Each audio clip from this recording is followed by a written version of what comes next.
नमस्कार दर्शकों, शाम 5 बजे की प्राइम डिबेट में आप सभी का बहुत बहुत स्वागत है। मैं हूं अमित सिंह। बहुजन समाज पार्टी यूपी की सियासत में एक बार फिर अपने लिए मजबूत भूमिका की तलाश में है। यूपी की राजधानी में बड़ी रैली करके मायावती ने अपनी वापसी के मजबूत संकेत भी दिए थे। इसे मायावती का 2027 के यूपी चुनाव का शंखनाद भी माना जा रहा है। बड़ा सवाल यह है कि मायावती की ये कोशिशें कितनी सफल होंगी। बीएसपी के मजबूत होने से बीजेपी के समीकरणों पर क्या असर पड़ेगा? अखिलेश यादव ने जिस पीडीए समीकरण के सहारे बीते लोकसभा चुनाव में कामयाबी पाई, उन समीकरणों में नई परिस्थितियों में क्या तब्दीलियां आ सकती हैं? बीते 3 लोकसभा चुनावों और 3 यूपी विधानसभा चुनावों में बीएसपी लगातार कमजोर होती गई। उसके परंपरागत वोट बैंक का एक छोटा हिस्सा उसके साथ रह गया। बीएसपी के खराब प्रदर्शन से निराश दलित और अति पिछड़े वोटर्स ने धीरे धीरे ही सही बीजेपी और समाजवादी पार्टी की ओर रुख कर लिया। इन समर्थकों में एक ऐसा बड़ा वर्ग आज भी है जो दिल से बीएसपी से जुड़ा हुआ है, लेकिन अपना वोट खराब न करके वो दूसरे दलों के साथ जुड़ गया। अगर मायावती इस वर्ग के लोगों के बीच ये भरोसा पैदा करने में सफल हो जाती हैं, तो वो पूरी तरह से मजबूती के साथ वापसी करने को तैयार हैं। तो पहली कोशिश में ही इस वर्ग का एक बड़ा हिस्सा उनके साथ जुड़ सकता है। और शायद यही वजह है कि मायावती फिर से अपनी पूरी ताकत लगाकर डीएम पॉलिटिकल टूल पर काम कर रही हैं। डी यानी दलित, एम यानी मुस्लिम। यूपी की सियासत को करीब से समझने वाले पॉलिटिकल पंडित कहते हैं कि अगर मायावती का डीएम वाला टूल चल गया तो यह अखिलेश यादव की मुश्किलें बढ़ाएगा और पीडीए के लिए बहुत बड़ी काट साबित होगा। जरा सुनिए कार्यकर्ताओं को, बीएसपी के नेताओं को, कि मायावती ने उनसे क्या कुछ कहा है, क्या अपील की है। पूरे उत्तर प्रदेश में जो ओबीसी सामाजिक भाईचारा संगठन जिले स्तर पर तैयार किया गया है, उन सभी हमारे जिला संयोजक लोगों को, जो एक एससी एक ओबीसी, उनको बुलाया गया था मीटिंग में, जिस बैठक को माननीय बहन जी ने खुद लिया था। और माननीय बहन जी ने इस बात को बताया है, जो प्रेस विज्ञप्ति में भी आपको मिला होगा, कि बहुजन समाज पार्टी का एक पिछड़ा समाज भी बहुजन समाज पार्टी का ही अंग है। 2027 में पूर्ण बहुमत सरकार आएगी। पिछड़ा वर्ग, दलित वर्ग, सब शोषित वंचित वर्ग सब परेशान है, क्योंकि अगले 5 साल 10 साल बहन जी की सरकार देख चुके हैं। तो बहुत अच्छा काम है, स्वच्छ काम है, इसलिए सब लोग लाइक करते हैं, सब लोग कहते हैं। पिछड़ा वर्ग तो पूरी तरीके से हर समाज कहता है। तो बड़ा सवाल कि पीडीए वर्सेस डीएम का ये जो नया टूल है, क्या वो काम करेगा? और क्या मायावती फिर से पूरी ताकत दमखम के साथ दलित और पिछड़ों की राजनीति को लेकर एक बार फिर से एक बड़ा चेहरा यूपी में बनने जा रही हैं, जो धूमिल हो चला था? एक बड़ा पैनल मेरे साथ जुड़ रहा है। यूपी की सियासत में बीएसपी की भूमिका और मायावती के कमबैक पर आज बड़ी बहस करने जा रहे हैं। स्वागत कीजिए, अमरदीप त्रिपाठी का प्रवक्ता है भारतीय जनता पार्टी के। बहुत बहुत स्वागत है प्रदीप आपका। अमरदीप। डॉक्टर पूजा मिश्रा मेरे साथ हैं, प्रवक्ता हैं एसपी की, समाजवादी पार्टी की, आपका भी बहुत बहुत स्वागत है।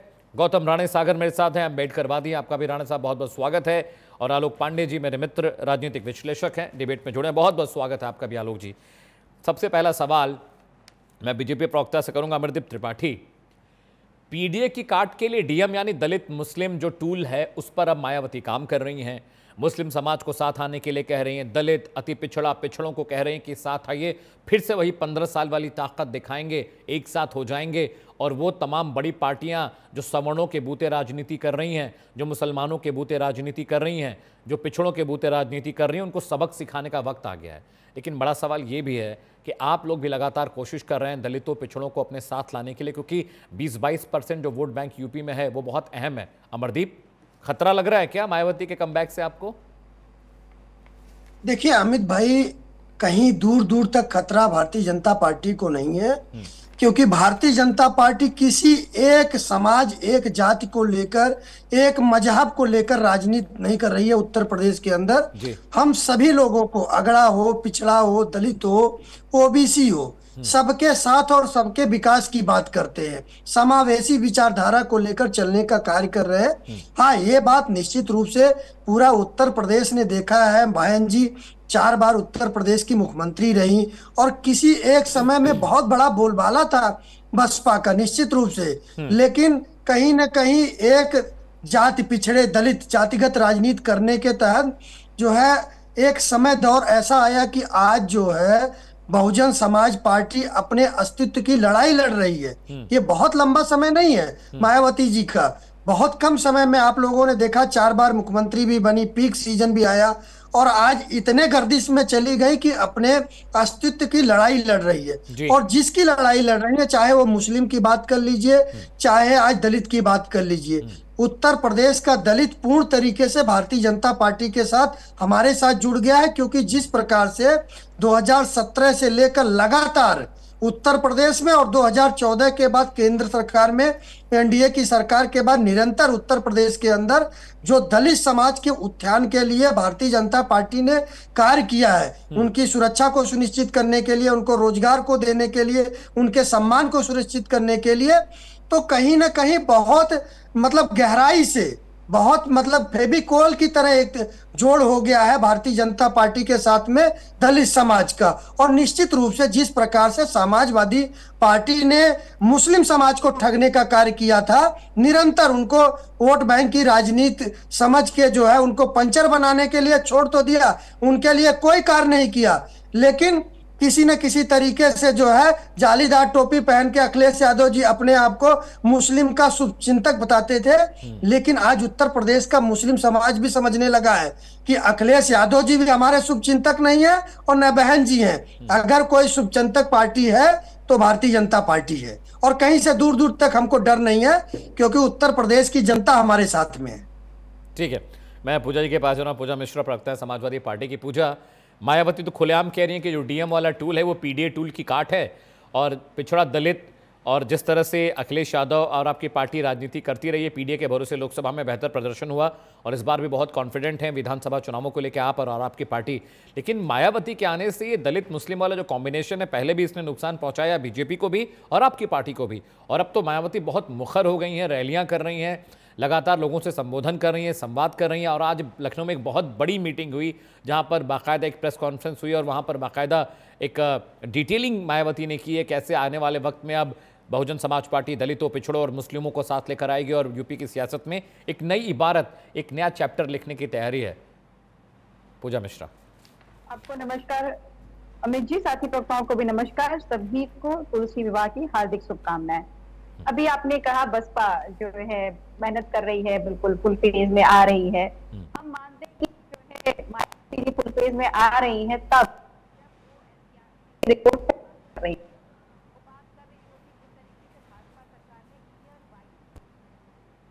क्राइम में वृद्धि हुई है और इसी तरीके से प्रोटेक्शन प्रोवाइड किया हुआ है भाजपा सरकार ने दलितों को, मुस्लिमों को भी। इन्होंने बोला ना कि हम बड़ी चिंता करते हैं मुस्लिमों की, इतनी चिंता करते हैं कि उनसे कहते हैं कि आप अपने खुद के छत पर भी नमाज मत पढ़िए, क्योंकि क्या पता आप अपने छत पर नमाज पढ़ रहे हो और आप इतने लीन हो जाएं अपने ईश्वर में कि आप वहां से गिर जाएं। इतनी चिंता करती है भाजपा मुस्लिमों की। अब आ जाते हैं सुश्री मायावती जी की बात कर लेते हैं। सुश्री मायावती जी चुनाव कहाँ लड़ रही है? उन्होंने कौन सा 2019 का चुनाव वो हमारे साथ लड़ी, तब जाकर के उन्हें 10 सीटें मिली हुई थी। आप देखेंगे लगातार उन्होंने जो है 17 के बाद से ऐसा लगता है कि चुनाव लड़ना ही छोड़ दिया है। इससे पहले भी जो उन्होंने परिनिर्वाण दिवस के टाइम के 10 अक्टूबर 2025, 10 आप सोचिए कि कब होगा, फरवरी में हो जाएगा चुनाव 2027 का। आपने शुरुआत कब की है? 10 अक्टूबर 2025। और तब भी आपने शुरुआत कैसे की? आपने जो है भाजपा का समर्थन करते हुए किया। आप वहां पे तारीफ कर रही थी, आपने प्रश्न नहीं उठाया। आपको ये तारीफ वाली बात लगती है कि आप पूर्व मुख्यमंत्री, आपने पत्र लिखा, आपके पत्र का संज्ञान ले लिए मुख्यमंत्री जी, ये आपको लगता है कि बड़ा अच्छा कार्य कर दिया, इसमें आप तारीफ करने लगे, पर आपको बाकी नहीं दिखा कि कितने दलितों का शोषण होता रहा इस सरकार में, उस पर आपने प्रश्न उठाए। जनता ये सारी चीजें देख रही है जी। हम लॉजिकल भी बात करते हैं ना अमित जी, तो देखिए सुश्री मायावती जी का जो वोट परसेंटेज रहा जब उनकी सरकार बनी हुई थी 206 सीटों पे 2007 में, तो वो रहा था 30.43। तब हमारा वोट प्रतिशत था 25.43 था। उसके बाद में 2012 में हमारी सरकार बनी है, भाजपा का उस वक्त जो है वोट प्रतिशत था 15%, हमारा था लगभग जो है 30% और बसपा का था 25% ऑलमोस्ट। तब भी जो है देखिए 29% हमारा जो है 30% जो है लगभग हमारा था वोट परसेंट, फिर भी हमारी सरकार बनी हुई थी। उसके बाद में 2017 में भाजपा का 39% रहा, भाजपा की सरकार बनी हुई थी, हमारा 21.82% रहा वोट प्रतिशत और बसपा का वहीं पर 22.23, मतलब ऑलमोस्ट सेम रहा। उसके बाद में 2022 में हमारा वोट प्रतिशत पहुंचा 32.6 के करीब में और श्री मायावती जी का वोट प्रतिशत गिर करके पहुंच गया 12.98 के करीब में। और ये उस वक्त भाजपा की सरकार फिर बनी हुई थी जिसका वोट प्रतिशत रहा 40%। तो अगर मैं इससे और बैक भी चले जाऊंगा, 2000 से भी जानेंगे ना तो भी जानिएगा कि अगर बसपा चुनाव लड़ती है, समाजवादी पार्टी की सरकार बसपा ढंग से भी चुनाव लड़ती है तो भी बनती है, बसपा ढंग से चुनाव नहीं लड़ेगी तो भी बनती है। तो बसपा को अगर अपने आप को जिंदा रखना है तो सुश्री मायावती जी को चुनाव मैदान में ढंग से आना पड़ेगा। ऐसा नहीं होगा कि आनंद ने जो है कोई प्रत्याशी बदल दिया, अपने हिसाब से प्रत्याशी खड़े कर दिए जो उनकी पार्टी को मजबूत करेगा, बोलेंगे नहीं वापस करो।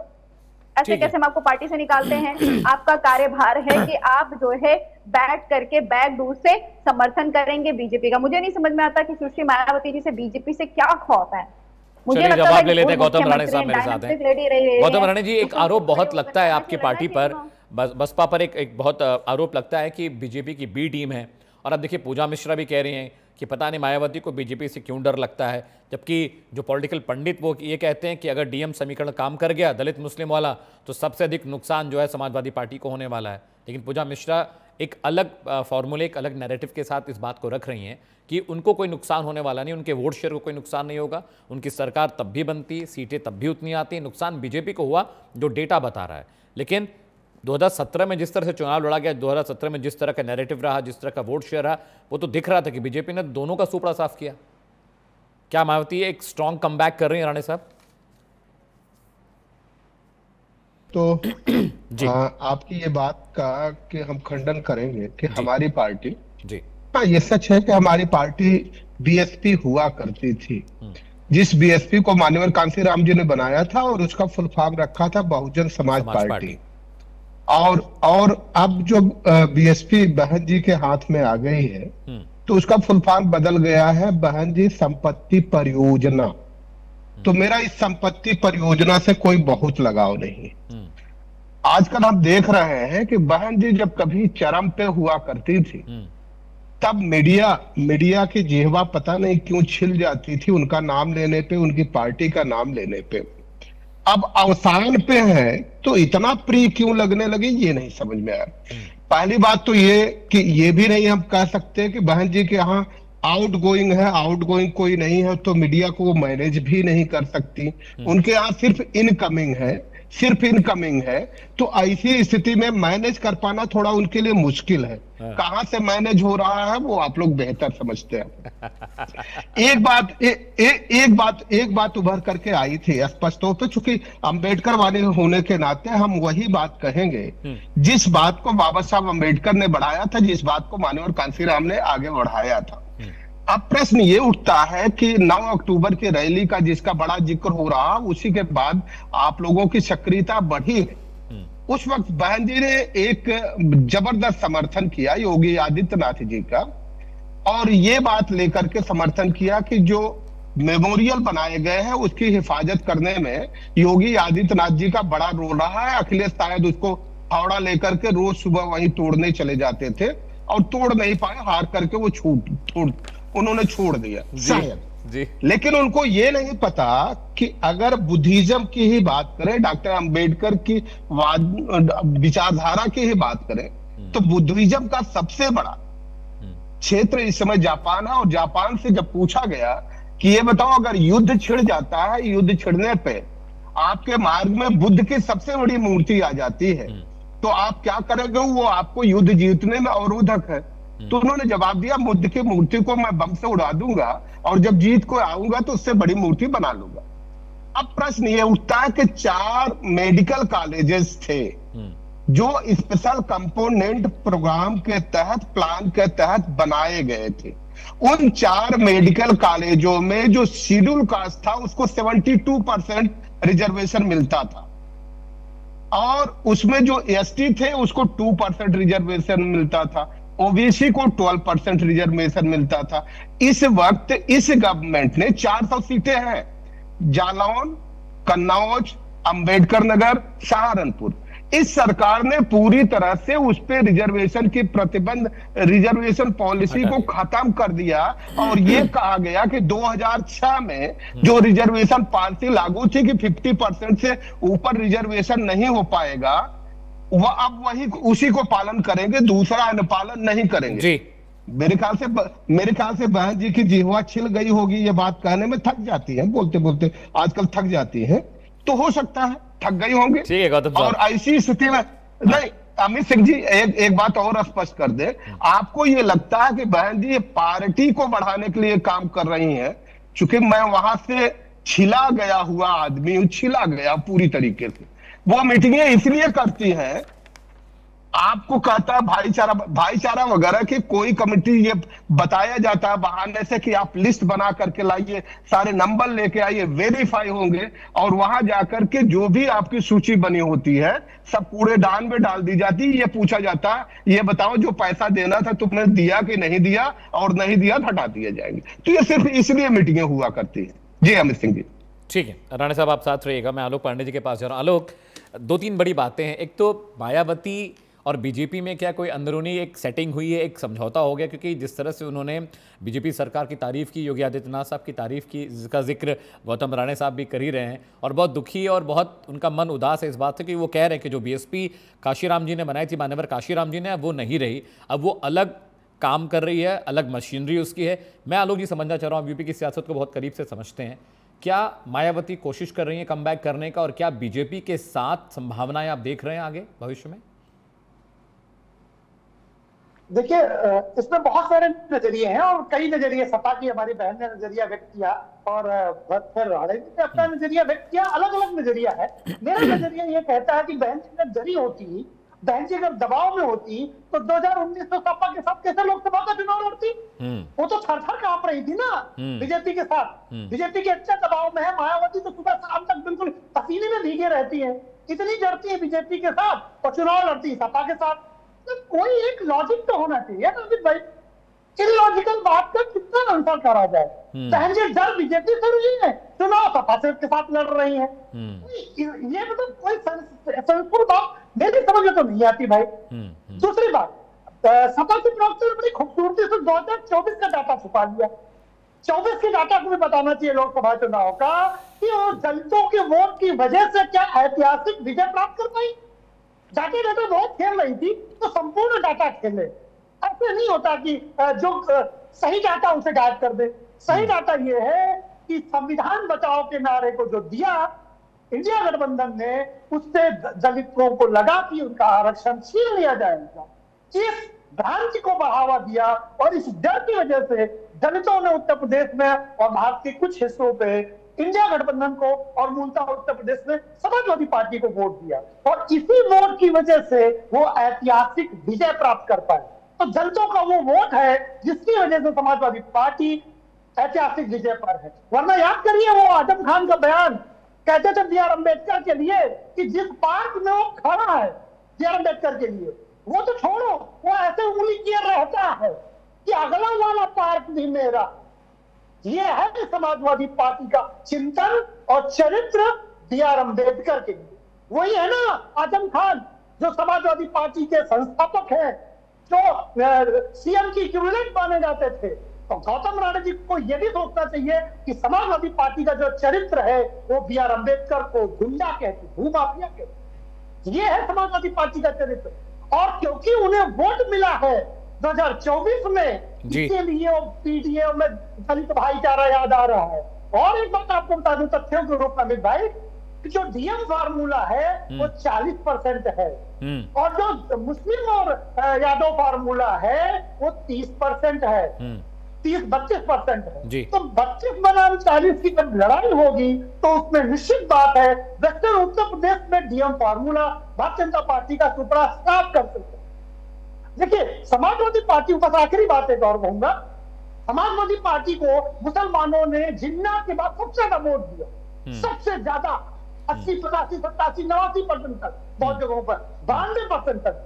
लेकिन समाजवादी पार्टी भारतीय जनता पार्टी को प्रतिस्थापित नहीं कर पाई उत्तर प्रदेश से। इसलिए समाजवादी पार्टी को अब मुसलमान कितना वोट दे दे जिससे कि वो भारतीय जनता पार्टी को प्रतिस्थापित कर पाए। तो मायावती का ये कहना है कि आपने सब कुछ न्यौछावर कर दिया, राजनीतिक भागीदारी आपकी, बीजेपी तो छोड़ो, विपक्ष में भी आपकी राजनीतिक भागीदारी कम हो गई।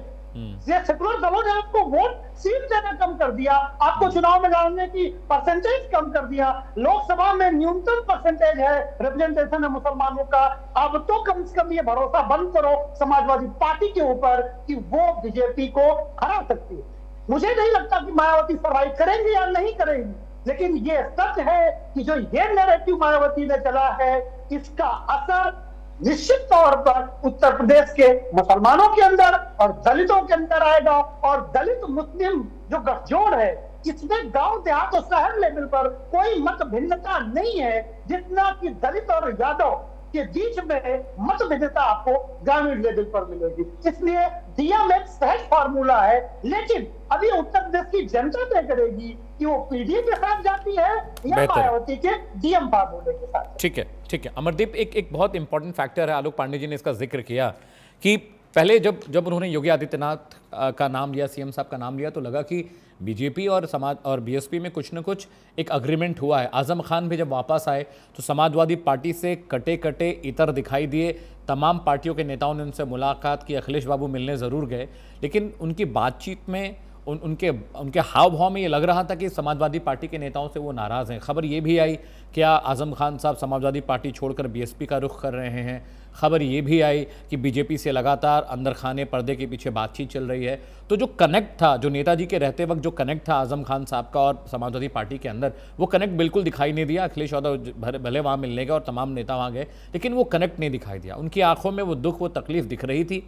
दूसरा सवाल ये मेरा अमरदीप कि अगर डीएम वाला जो फार्मूला है, दलित और मुस्लिम वाला फार्मूला, अगर ये काम कर गया तो 17-18% वोट बैंक आपका भी जाएगा।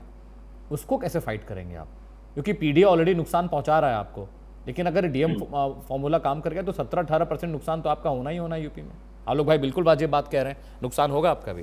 अमरदीप देखिए अमित भाई, जब मायावती जी ने रैली किया तो उन्होंने जो है जिक्र किया कि जो है मुख्यमंत्री योगी आदित्यनाथ जी ने अच्छा कार्य किया, चाहे पार्क को लेके कहा और बहुत सारी चीजें जो उन्होंने नहीं कहा उसको मैं बता दे रहा हूं। अभी समाजवादी पार्टी की प्रवक्ता पूजा जी कह रही थी कि दलितों का शोषण हुआ। क्या शोषण यही था? उत्तर प्रदेश के अंदर अगर आप देखेंगे जो गरीबों को पक्का मकान मिला उसमें सबसे ज्यादा दलित है। अगर शौचालय मिला सबसे ज्यादा दलित है। राशन मिल रहा है सबसे ज्यादा दलित के लोग हैं, अल्पसंख्यक समाज के लोग हैं। तो क्या ये शोषण होता है?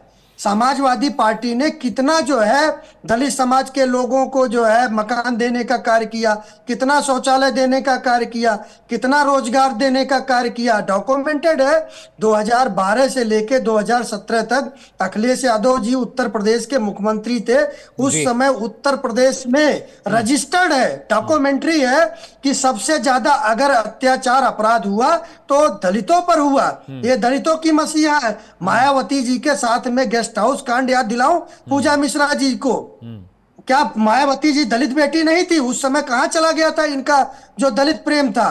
तो जिस प्रकार से दलितों का शोषण समाजवादी पार्टी ने किया और वहीं पर भारतीय जनता पार्टी ने जिस प्रकार से दलितों के उत्थान और सम्मान को सुनिश्चित करने का कार्य किया, तो आज दलित कहीं नहीं जाने वाला है, ना बसपा में जाने वाला है, ना समाजवादी पार्टी में जाने वाला है। और दूसरी बात देखिए, अल्पसंख्यक की अगर बात करेंगे तो हद तक आज अल्पसंख्यक समझ रहा है कि समाजवादी पार्टी ने सिर्फ ठगने का काम किया है। और अगर भारतीय जनता पार्टी के साथ में अल्पसंख्यक समाज नहीं आता है तो इस बात को मैं कह सकता हूं और मेरा तजुर्बा कहता है कि निश्चित रूप से बसपा में वो जा सकते हैं और कहीं ना कहीं नुकसान समाजवादी पार्टी को होने वाला है। भारतीय जनता पार्टी को इससे कोई नुकसान होने वाला नहीं है। अमित भाई बहुत क्लियर है, क्योंकि जिस प्रकार से भारतीय जनता पार्टी ने ग्राउंड लेवल पर काम किया है पिछड़े और दलित के साथ में, तो हमने उनको जोड़ने का कार्य किया। वो वोट बैंक हमारा आज है और कल भी रहेगा। ठीक है पूजा मिश्रा, एक बात समझनी चाहिए कि 24 से 25% जो योजनाएं बीजेपी सरकार की यूपी में है, उसका जो लाभान्वित जो वर्ग है वो मुसलमान है। ये डेटा है, आप भी डिस्कस कर चुके हैं इस डेटा के बारे में। तो मुसलमानों के लिए बीजेपी भी कर रही है, चाहे बेमन से कर रही हो, जो समाजवादी पार्टी कहती है बिना मन से कर रही हो, मजबूरी है करना, क्योंकि एक बहुत अट्रैक्टिव वोट क्लोजर है, एक वोट बैंक है मुस्लिम समाज, दलित समाज, ओबीसी और एससी एससी। लेकिन लाभान्वित तो हो रहे हैं। और मुसलमानों में सबसे इंपॉर्टेंट है कि जो मुस्लिम महिलाएं हैं, पूजा जी, ये डेटा है ऑन रिकॉर्ड कि मुस्लिम महिलाओं ने बड़े पैमाने पर बीजेपी को वोट किया है। चाहे वो 3 तलाक का मसला रहा हो, चाहे जो भी मसला रहा हो, पुरुषों से ज्यादा मुस्लिम महिलाओं ने वोट किया है यूपी में बीजेपी को। तो वो मंतव्य, वो विचार तो नहीं बदलेंगे, नुकसान आपको होगा ज्यादा क्या? ऐसा है? देखिए देखिए अमित जी, हाँ। अगर सुश्री मायावती जी मजबूती के साथ में चुनाव लड़ती हैं तो लोकतंत्र के लिए अच्छा होगा, और लोकतंत्र के लिए जो अच्छा होगा वो किसी भी पार्टी के लिए मुझे नहीं लगता कि नुकसानदायक होगा। सबसे ज्यादा जरूरी देश में लोकतंत्र है। हम तो रिक्वेस्ट करते हैं बार बार सुश्री मायावती जी से कि आप जो है चुनाव लड़िए, मजबूती के साथ में लड़िए। लगे कि हाँ सुश्री मायावती जी पूर्व मुख्यमंत्री जो है, जो स्ट्रॉन्ग लेडी है, वो चुनाव लड़ रही हैं। मुझसे पहले भी आलोक जी कह रहे थे कि 2024 का आंकड़ा नहीं बताया, मैं बताने वाली थी, मिस हो गया मुझसे। मैंने कहा ठीक है अब बता देते हैं। तो 2024 में 41.37% जो है भाजपा को मिला हुआ था वोट, 33.59% जो है वोट मिली हुई थी समाजवादी पार्टी को, और 9.39% वोट मिला हुआ था बीएसपी को। अभी इन्होंने बोला कि 2019 में समाजवादी पार्टी और बसपा साथ में चुनाव लड़ी थी, तो बीजेपी के साथ कैसे जो है चली जाएंगी वो। अरे भैया क्या बात कर रहे हैं। हमारे यहाँ कहावत कही जाती है कि एक पग पे पानी बदले दो पग पर जो है बोली, तो नेता तो जो है वो एक आधे पग पर ही बदल जाते हैं। और सुश्री मायावती जी जिनका इतिहास ही रहा है कि पग उठने से नहीं पहले बदल जाती हैं, कब कहाँ बदल जाए और उनकी बात कर रहे हैं आप। और 2019 से 2025 की बात कर रहे हैं, क्या बात करते हैं वो, कब कल बदल जाए। अभी मीटिंग कर रही है दूसरे पर बदल जाए। तो आपको लग रहा है कि बीजेपी के साथ जा रही हैं क्या मायावती? पूजा, आपको लग रहा है कि बीजेपी के साथ मायावती जा रही हैं क्या? अरे स्वतंत्र भारत देश की स्वतंत्र नागरिक है, जहां मन करे वहां जाए। पर भारत देश की अगर एक रजिस्टर्ड पार्टी है, बीएसपी है, तो हम उनसे अपेक्षा करते हैं आए स्ट्रांगली चुनाव लड़े, प्रत्याशी दे। इस तरीके से ना करें कि नहीं भाजपा का आदेश आ गया है, अब आनंद कुमार जी बाहर जाएंगे फिर आनंद कुमार जी अंदर आएंगे। अभी मुझसे पहले भाजपा के प्रवक्ता कह रहे थे कि हमने सबसे ज्यादा योजनाएं जो है दलितों को दी है। आप ही की डिबेट में पहले का वीडियो उठा करके अब मैं कट रखा करूंगी। इन्हीं ने कहा था कि हमने सारी योजनाओं का लाभ जो है मैक्सिमम मुस्लिमों को दी हुई है, और अभी आपने कहा कि जो है ये आंकड़े बताते हैं। तो ये आपको पता है कि योजनाओं का लाभ जब आप एप्लीकेशन लगाते हो, आप एलिजिबल होते हो, तब भी मिलता है। एलिजिबल रहोगे तो मिलेगा, एलिजिबल नहीं रहोगे तो नहीं मिलेगा। और समाजवादी पार्टी हो चाहे कोई भी पार्टी, अगर योजनाएं चलती है आप उसमें फिल्टर आउट नहीं कर सकते हैं। हमने इसको देखा हुआ है कि हाँ, योजनाओं को प्रॉपर ग्राउंड पे लागू ना करना अलग बात होती है। जैसे इन्होंने नहीं लागू कर रखा हुआ है, बहुत सारी हमारी योजनाएं चल रही थी, 1090 हमने चलाई हुई थी, उसका पता नहीं क्या हालात हो रखा है। 102 एम्बुलेंस, 108 एम्बुलेंस, उसके न जाने क्या हालात हो रखे हुए हैं। हमने डायल 100 किया हुआ था, हालांकि वो अभी 112 है, उस पर भी जो इन्होंने कार्य नहीं किया हुआ है। तो कार्य करना चाहिए, वो ज्यादा सही रहेगा। और अभी जो है भाजपा के प्रवक्ता कह रहे थे कि समाजवादी पार्टी को नुकसान होगा। समाजवादी पार्टी धरातल पे रह करके, मुझसे पहले आलोक जी ने बोला था ना बाबा साहब भीमराव अम्बेडकर जी की बात की थी, तो बाबा साहब भीमराव अम्बेडकर जी की बात आप करते किसी के भाषण में, तो आपको ये भी पता होगा कि जीते जी 100 यात्रा निकाली गई थी उनकी, बाबा साहब भीमराव अम्बेडकर जी की। और वो जो है अब बन करके, आपको पता होगा सदन में सुश्री मायावती जी ने जब बाबा साहब अम्बेडकर जी का अपमान हमारे गृह मंत्री महोदय ने किया था, तो उन्होंने देशबंदी का आह्वान किया था, समाजवादी पार्टी ने तब भी उनका समर्थन किया हुआ था। और जब गेस्ट हाउस कांड की बात होती है, मैंने गेस्ट हाउस कांड के बारे में भी बहुत इंफॉर्मेशन रखी, मैं सुश्री मायावती जी को मानती अगर वो गेस्ट हाउस कांड को लेकर के बिल्कुल स्ट्रांगली लड़ती। भाई सशक्त महिला है ना, पूर्व मुख्यमंत्री है ना, आपको लड़ना चाहिए था। आप उसका राजनीतिक लाभ लेने लग गई। जब आपको राजनीतिक अवसर मिलता है तब आप लाभ लेने लग जाती हैं। मैं कहती हूँ अगर आप इतनी सशक्त महिला थी तो आपको लड़ना चाहिए था। जब आप सुश्री मायावती जी ने जो गेस्ट हाउस है उसको बना रखा हुआ एजेंडा, मैं नहीं मानती कि जो है अब अगर जाति की बात करी जाए तो उन्होंने एजेंडा बना रखा है, जब जब चुनाव आएगा तब जो है आप इसको एजेंडा को लेकर के चले आइएगा। 2019 में अगर आपको फायदा लेने की जरूरत पड़े तो आप गठबंधन कर लीजिए, आप सम्मान रहिए। उसके बाद में आपको 10 सीटें मिल जाए तो आप बिना इंफॉर्मेशन के गठबंधन तोड़ भी लीजिए। आप जिस पार्टी से आपने गठबंधन किया हुआ है उनको पता चले, मीडिया जब उनसे प्रश्न पूछे कि आपको जानकारी है कि आपके साथ में गठबंधन क्यों तोड़ा गया हुआ है, फिर उसके बाद में हमें पर इल्जाम लगाया जाए। अमरदीप कुछ कह रहे हैं पीसीआर, उनको ऑडियो भी रखिए। हाँ जी, उन्होंने सुश्री बहन मायावती जी, महिला आदि आबादी का तो सम्मान करिए पूजा जी, अब महिला समाज का सम्मान करिए कम से कम। जिस प्रकार से दलित बेटी के साथ में अत्याचार हुआ था गेस्ट हाउस कांड, थोड़ा सा अगर आपको कम जानकारी है तो पढ़ लीजिएगा, या कोई पुराने नेता है उनसे जानकारी ले लीजिएगा। समाजवादी पार्टी प्रवक्ता और भारतीय जनता पार्टी के प्रवक्ता की बात नहीं है, लेकिन जिस प्रकार से महिला समाज के ऊपर में, एक दलित बेटी के ऊपर में अत्याचार हुआ था, कम से कम उसकी बात तो रखिए। इससे ये आपसे अपेक्षा नहीं है। आप आपकी अपेक्षा नहीं है। वो पूर्व सुन लीजिए, जिस प्रकार से दलितों के ऊपर अत्याचार करने का कार्य जो है, दलित बेटी के ऊपर अत्याचार करने का कार्य करते हैं, और सबसे ज्यादा समाजवादी पार्टी सरकार में दलित बेटियों के साथ में दलितों के साथ अत्याचार हुआ, वो आप लोगों को दिखाई नहीं देता है। आज समाजवादी पार्टी जो है सत्ता से बाहर इसीलिए गई है क्योंकि जिस प्रकार से आप लोग दलित और पिछड़े समाज का शोषण करने का कार्य किया, दोहन करने का कार्य किया। अखिलेश यादव जी को विरासत में सत्ता तो मिली थी, लेकिन सत्ता उनको फिर दोबारा नसीब नहीं हुई। पूजा जी वास्तविकता समझिए, दोबारा सत्ता नसीब नहीं होगी। दलितों का शोषण, पिछड़ों का शोषण जिस प्रकार से समाजवादी पार्टी ने किया, दलित और समाज के लोग, पिछड़े समाज के लोग स्वीकार नहीं करेंगे। चली जाए आप उसके साथ में जाति करते रहे। आपकी पार्टी की नेता, आप अपने पार्टी को देख लीजिए पहले, वो कह रही हैं, आपके प्रदेश अध्यक्ष के सामने कह रही हैं कि आपके पार्टी में शोषण होता है महिलाओं का। वो नेता का भी नाम बताना चाह रही पूजा जी, भारतीय जनता पार्टी में महिलाओं का शोषण नहीं होता है। ये समाजवादी पार्टी नहीं है, ये संगठन है। भारतीय जनता पार्टी के संगठन में बहुत ही जो है तरीके से काम किया जाता है, महिलाओं का सम्मान होता है। ठीक है, चलिए मैं गौतम राणा सर के पास जा रहा हूं। राणा साहब, मुझे एक बात बताइए, क्या मायावती से पॉलिटिक्स हो नहीं पा रही है, इसलिए वो राजनीति से दूर हैं, या जो आप कह रहे हैं कि अब वो बीएसपी कोई और काम में लग गई है, संपत्ति मेकिंग के काम में लग गई, ये रीजन है, या सच में उनसे अब राजनीति नहीं हो रही है? अमित जी, सबसे पहले तो हमारे सारे के सारे दोस्त, मुझे लगता है कि नाम के आगे जो आपने परिचय लिखा है शायद पलट गया है।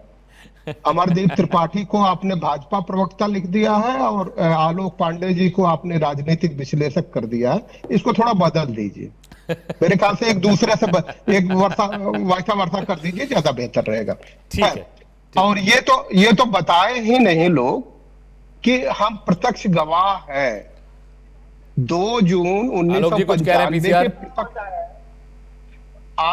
प्रत्यक्ष गवाह नहीं। देखिए, हम मुर्गा नहीं लड़ेंगे अमित सिंह जी, हम मुर्गा नहीं लड़ेंगे। हाँ सुनिए, आप ड्रॉप कर देंगे, आलोक जी बात सुन लेते हैं, बात सुन लेते हैं। हाँ राणे साहब, वो चाहे मुझे फिर गौतम राणे जी बोलिए। गौतम राणे जी बोलिए। जी बोलिए। अमित जी, ये तो बिल्कुल ना बताएं। 2 जून 1995 को 25 जो रूम नंबर था फर्स्ट फ्लोर पे, वहां मैं भी था। तो उस पे कहानी न ले जाए तो ज्यादा बेहतर होगा, क्योंकि आज डिबेट का वो प्रसंग है भी नहीं। और विषयांतर हम होना भी नहीं चाहते। आलोक पांडे जी कह रहे थे कि एक कोई समाजवादी पार्टी का लीडर जो है डॉक्टर अंबेडकर के बारे में ऐसा कहता था। इससे हमें थोड़ी चोट लगती है। डॉक्टर अंबेडकर को अगर व्यक्तिगत तौर पे कोई गाली बकता है तो थोड़ी चोट लगती है, लेकिन डॉक्टर अंबेडकर की विचारधारा पे जब कोई कुठाराघात करता है तब वहां लगता है। बार बार ये कहा गया कि एक पार्टी है जो ठगने का काम करती है और दूसरी पार्टी को हटा दीजिए, वहां है जोड़ दीजिए, जो शब्द बनता है वो काम करती है। तो उससे हमें जाने की जरूरत नहीं है, उस शब्द को हम दोहराना भी नहीं चाहेंगे। ये जो शेड्यूल कास्ट का आदमी, उसे मकान, शौचालय और मुफ्त का राशन नहीं चाहिए, उसे सम्मान चाहिए। शासन के जो चारों अंग है, विधायिका, कार्यपालिका, न्यायपालिका, मीडिया, उसमें प्रोपोर्शनेट रिप्रेजेंटेशन चाहिए। हम आपके भिक्षा पात्र लेके नहीं हुजूर, हम आपके दरवाजे पे टहल रहे हैं। ये डेमोक्रेटिकल रूल सिस्टम है। डेमोक्रेटिकल रूल सिस्टम में प्रोपोर्शनेट रिप्रेजेंटेशन की जरूरत है। और जो महत्वपूर्ण बात है वो चली जाएगी। आपने ये कहा कि बहन जी, हम लोग बहन जी हमेशा उनको कहें, बहन जी के अलावा दूसरा शब्द बोल भी नहीं सकते, वो आदर है तो वो करते रहेंगे। क्या राजनीति उनसे हो नहीं पा रही है, या राजनीति करना वो भूल गए? सच दोस्त ये है कि राजनीति करना उनको कभी आता ही नहीं था, भूल क्या जाएंगे। एक पावर मिल गया, मानवर कांसी राम जी का संघर्ष किया गया, पावर मिल गया, हम लोगों का संघर्ष किया गया, पावर मिल गया, डंडा मिल गया, तो उस डंडे से लोगों को हाँकने का वो काम कर रही थी। और 2019 का जो चुनाव हुआ था, जो गठबंधन के साथ चुनाव हुआ था उसको सही से बयान बेचारा आनंद कर पाएगा, जिसको सीबीआई ने 17 घंटे से बर्फ की सिल्ली पे लिटाया पड़ा था। परिणाम यह हुआ कि जब गठबंधन होता है तो संयुक्त रैलियां 6 महीना पहले शुरू हो जाती है, और पहली मीटिंग 30 मार्च को पहली संयुक्त रैली बहन जी ने किया था। 30 मार्च को पहली रैली, क्योंकि बेचारा आनंद 17 घंटे लेट चुका था बर्फ की सिल्ली पे। तो अगर ये कहा जाए कि वो गठबंधन हुआ जरूर था सपा बसपा के तहत, लेकिन कराया किसी और ने था, संचालित किसी और ने किया था, तो आप उसका विश्लेषण करेंगे तो समझ में बात आ जाएगी। अब रही बात बहन जी की, बहन जी आजकल जो कुछ कर रही हैं, आप कृष्णा मेनन रोड पे चले जाइए, सरदार पटेल मार्ग पे चले जाइए, चाणक्यपुली में चले जाइए, और कनाट सर्कस में चले जाइए, कम से कम 50,000 करोड़ की संपत्तियां हैं। और उनको पता है कि पार्टी को जीवित रहना है, जीवित रखना है, क्योंकि आनंद को बना दिया उन्होंने उपाध्यक्ष, पार्टी के संविधान में संशोधन कर दिया, किन्हीं दशा में अध्यक्ष की मौत हो जाती है, दिवालिया हो जाता है, अपंगता का शिकार हो जाता है, तो उपाध्यक्ष स्वतः अध्यक्ष बन जाएगा, अध्यक्ष के चुनाव की जरूरत नहीं, वो कार्यकारी भी नहीं बनेगा।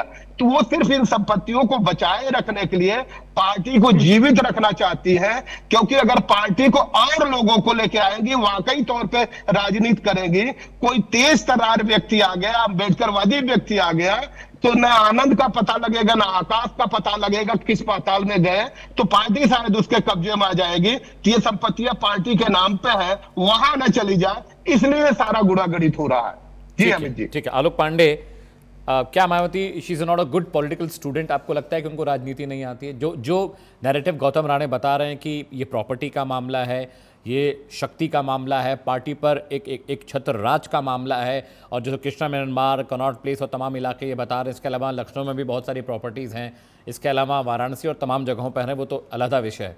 लेकिन बात यह है कि क्या सच में मायावती को राजनीति नहीं आती है? 3 बार 4 बार की मुख्यमंत्री जो महिला है, क्या उसको सच में समझ नहीं है? राजनीति तो अखिलेश यादव को भी नहीं आती है। पिता की जमीन पर ही तो उन्होंने खेती की है, उन्होंने खुद अपनी पार्टी बना दी। अगर बात मायावती को नहीं आती है, जो व्यक्ति गांव-गांव खेत घूमी काशीराम के साथ, अगर उसको राजनीति नहीं आती है, तो गौतम राणे को नहीं आती है। और रही बात, एक बात और कहना है कि भैया इनके आगे लिखो सपा प्रवक्ता, इनके आगे आपने कुछ लिखा नहीं, अम्बेडकरवादी क्या होता है तो लिखिए सपा प्रवक्ता। इतना अच्छा डिफेंस तो सपा प्रवक्ता नहीं कर पा रही है, इतना अच्छा तो मायावती को जलील सपा प्रवक्ता नहीं कर पाए, इतना ही अम्बेडकरवादी कर पा रहे। तो इस तरह के लोग जब यहाँ आके बैठते हैं, जब बसपा से निकाल दिए जाते हैं, अब हम ये नहीं कि कहां से लात मार के निकाले जाते हैं, अगर वहां से निकाल दिए जाते हैं उस तरह से लात मार के, तो उसके बाद ये इसी तरह का अनर्गल प्रयास करते हैं। जब ये वहां फेर मलाई खाने को नहीं मिली उस पार्टी में, तो यहाँ आकर के अनाप शनाप आरोप लगा रहे हैं। अगर आपको लगता है कि मायावती के पास इतनी सारी प्रॉपर्टियां हैं, तो क्या सुप्रीम कोर्ट भी, हाई कोर्ट भी बिल्कुल शून्य पर खड़े हैं? आप बस आए, एक अनर्गल आरोप ठोका और बात आगे बढ़ गई। दूसरी बात, अगर नेताओं की प्रॉपर्टी ही आधार है उनकी अयोग्यता का, तो अखिलेश यादव के ऊपर भी प्रॉपर्टी का आरोप लगाता है, अधिक संपत्ति का। मुलायम सिंह केवल लेक्चरर थे इंटर कॉलेज में, और इतनी प्रॉपर्टियां अखिलेश यादव के पास, और किस आधार पर सीबीआई ने कहा तक कागज खो गया है? कौन सा समझौता किया समाजवादी पार्टी ने भारतीय जनता पार्टी के साथ कि भारतीय जनता पार्टी ने उनको मुक्त कर दिया? ये भी है उत्तर प्रदेश की राजनीति में।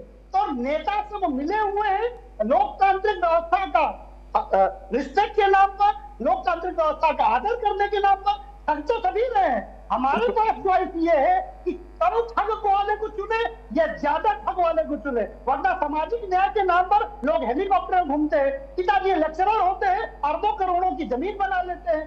तो मायावती ने अगर कुछ दलित की बेटी है, अमरदीप मैं आपके पास ही आ रहा हूं, तो उसको लेकर के इस तरह की बात की जा रही है। मुझे नहीं लगता कि इस तरह का अपमान राणे साहब मैं आ रहा हूं, राणे साहब मैं आपके पास आ रहा हूं। मायावती के साथ किया जाना चाहिए। जिस तरह का अपमान और इस तरह की बात डीएसपी से निकलने के बाद, डीएसपी से निकाले जाने के बाद बहन जी का अपमान बिल्कुल निंदनीय अपराध है, उनको इससे बचना चाहिए। ठीक है, पूजा मैं आ रहा हूं। अमरदीप त्रिपाठी, ज्यादा वक्त नहीं, अमरदीप। बताएं। देखिए अमित भाई, अभी गौतम जी ने कहा कि अंबेडकरवादी अपने आप को जो बता रहे थे, बाबा भीमराव अंबेडकर जी का सपना था सभी दलित परिवार के लोगों को मकान मिले, शौचालय मिले, सम्मान मिले, रोजगार मिले जी। और गौतम जी कह रहे हैं, अंबेडकरवाद भी अपने आप को और कह रहे हैं कि रोजगार, मकान नहीं चाहिए, शौचालय नहीं चाहिए। तो मैं भी यही एक बात मुझे लग रहा है कि अंबेडकरवादी हटाकर इनको परिवारवादी, क्योंकि शायद इनको कुछ सत्ता की मलाई खाने को नहीं मिला होगा, इसलिए इनको आपत्ति हो रही है। जो उत्तर प्रदेश में दलित समाज के लोगों को मकान और शौचालय और जो है रोजगार के साथ में जो अनाज देने का कार्य भारतीय जनता पार्टी ने किया, उससे अगर इनको आपत्ति है तो ये अंबेडकरवादी नहीं परिवारवादी लोग हैं। बस इतना कहूंगा। ठीक है, पूजा मिश्रा। पूजा, देखिए अमित जी, एक तरफ तो ये कह रहे हैं कि हम आवाज दे रहे हैं, दूसरी तरफ बिहार में गांव को रातों रात जला दे रहे हैं। वहां पे देखने भी नहीं जा रहे हैं कि कितने लोग जल जा रहे हैं, घर खाली करवा दे रहे हैं, उसके बाद में लोग सड़क पर चले आ रहे हैं। अभी जो है मुझसे पहले आलोक जी कह रहे थे कि ये सुश्री मायावती जी का अपमान है या फिर या फिर ये एक चीज और कही कि सीबीआई से हमारी क्या साठ गांठ रही। इनसे पूछिएगा आलोक जी से, इनको ये पीड़ा है कि भाजपा हम पे प्रेशर नहीं बना पा रही है, हम पे कोई करप्शन के चार्जेस नहीं है, कि ये पीड़ा है कि भाजपा डॉक्यूमेंटेशन। सीबीआई वाली बात तो गौतम राणे साहब भी कह रहे हैं, वो तो गौतम राणे साहब कह रहे कि आनंद को बर्फ की सिले पे 15 घंटे सीबीआई ने लिटा रखा था। अमित जी, आपको लगता है अमित जी सबसे मजबूत पार्टी, सबसे मुखर पार्टी, सबसे स्ट्रॉन्ग लेकर लड़ती अगर बैसाखी बनाने वाला कार्य किया है तो समाजवादी पार्टी ने कार्य किया, क्योंकि करप्शन नहीं किया समाजवादी पार्टी ने, और करप्शन के चार्जेस उठा करके दिखा भी नहीं सकते। जब जब इन्होंने बोला कि आप सीबीआई के सामने पेश होंगे, तब तब समाजवादी पार्टी के राष्ट्रीय अध्यक्ष जी ने पेश किए और तब तब जवाब लगाए। जितनी बार इन्होंने जवाब मांगा उतनी बार लगाया, पर इनको कहीं मिल नहीं रहा। अगर आपको लगता है कि ये लोग भेड़िया है, आपकी जड़ी से कुछ मिल जाए या उठा के खा जाएंगे भाजपा वाले, अगर इनको मिल नहीं रहा, इनके मुंह पे खून लगा हुआ, इनको लगता है कि जो जरा सा आपको कहीं से नोक मिल जाए तो आपको दबा करके रख ले। ऐसे ही नहीं, आपको पता है बिजू पटनायक की पार्टी सत्ता से बाहर है, लेकिन मजाल है कि भाजपा का विरोध कर दे वहां पे।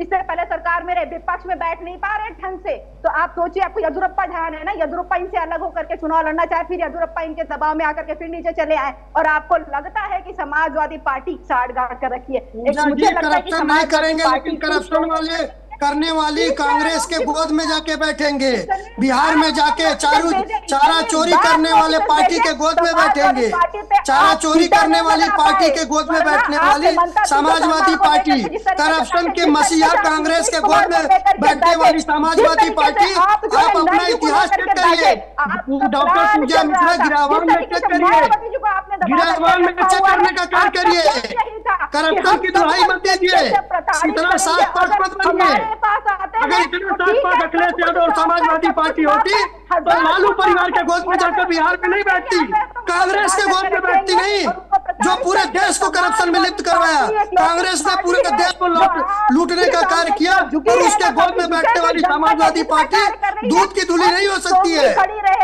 आपने एक नहीं दो भेड़िया होंगे आप, भेड़िया होंगे आप, नरभक्षी होंगे आप लोग। समाजवादी पार्टी दंगा करा के लाशों पर सत्ता हासिल करना चाहती है। उत्तर प्रदेश पर लाशों की राजनीति करने वाली समाजवादी पार्टी, लाशों की राजनीति करने वाली समाजवादी पार्टी हमको मत है।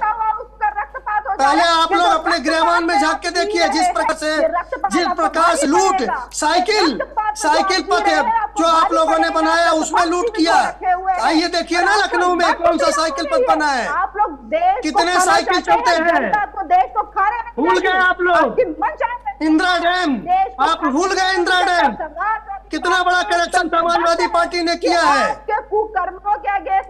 समाजवादी पार्टी ने करप्शन के साथ साथ करप्शन करने वाली पार्टियों के गोद में बैठने वाली लाशों की राजनीति करने समाजवादी पार्टी इतनी बेहयाई आ रखी हुई है कि आप हर किसी को जो है बताना चाहते हैं कि नहीं ये बचो। आपने 1000 लाख करोड़ खून किया होगा भाजपा में, अगर लाशों की राजनीति करने वाली समाजवादी पार्टी चारा चोरी करने वाले लालू परिवार के गोद में बैठे न अखिलेश यादव जी प्रचार। ठीक है, ज्यादा वक्त नहीं बचा है, मैं गौतम राणे साहब के पास जा रहा हूँ। ठीक है, अमरदीप पूजा जी, ठीक है, point taken. Amardeep point taken, Pooja ji point taken. Gautam Rane साहब क्लोजिंग कमेंट आपसे चाहिए, उसके बाद मैं आलोक पांडे जी के पास जाऊंगा। मैं आपसे समझना चाह रहा हूं 2027 के महासमर के लिए आप बीएसपी को कहां देख रहे हैं चुनावों में? के अगर बात की जाए, एक पॉलिटिकल जो फ्यूचर है, आपको लगता है कि मायावती के बाद आनंद सब कुछ संभालने वाले हैं? आपको लगता है कि अभी एक और इनिंग मायावती खेल सकते हैं 27 में? आपको लग रहा है या पार्टी बिखर चुकी है, खत्म हो चुकी है? क्या लगता है आपको? अब देखिए, एक एक्स्ट्रा प्लेयर की जरूरत होती है जिसको रिजर्व प्लेयर कहते हैं। तो वह जी रिजर्व प्लेयर की हैसियत पे रहेगी। हमारे दोस्त कह रहे थे कि मैं समाजवादी पार्टी का व्यक्ति हूं, तो शायद उनको मालूम नहीं है कि हम ये मानते हैं जो सामाजिक न्याय की लड़ाई लड़ रहे हैं वो आरएसएस और बीजेपी से ज्यादा खतरनाक लोग हैं। और दूसरा, अगर आपको जानना है तो 22 दिसंबर 2021 चुनाव से करीब 1.5 महीना पहले, 22 के चुनाव से पहले, हमने अपने फेसबुक पे लिखा हुआ बकायदा सीटें डिक्लेयर की और लिखा हुआ है, लगता है टीपू के हाथ से सल्तनत छिटक गई है और किसी टापू में जाके अटक गई है। उस समय भी हमने इस आंकड़े को प्रस्तुत किया था कि समाजवादी पार्टी चाहे जितना भी जोर लगा ले 136 सीट के ऊपर वो नहीं जा सकती। 136, और किसी भी दशा में जो अभी आ रहा है उसमें 256 सीट से नीचे बीजेपी नहीं आ रही। लेकिन इसमें बीजेपी का पूरा सहयोग नहीं है। हमें ऐसा लगता है जिस तरह से अखिलेश चुनाव लड़ रहे हैं, ऐसा लगता है कि शायद अखिलेश जी ने बीजेपी को जिताने की सुपारी ले रखी है। आप जाके फेसबुक पे देख लीजिएगा। वजह क्या है कि आप ये समझिए, केंद्र सरकार उस समय पूरी तरह से फेल हुई थी जी। लेकिन अखिलेश क्या कर रहे थे? मस्करापन कर रहे थे।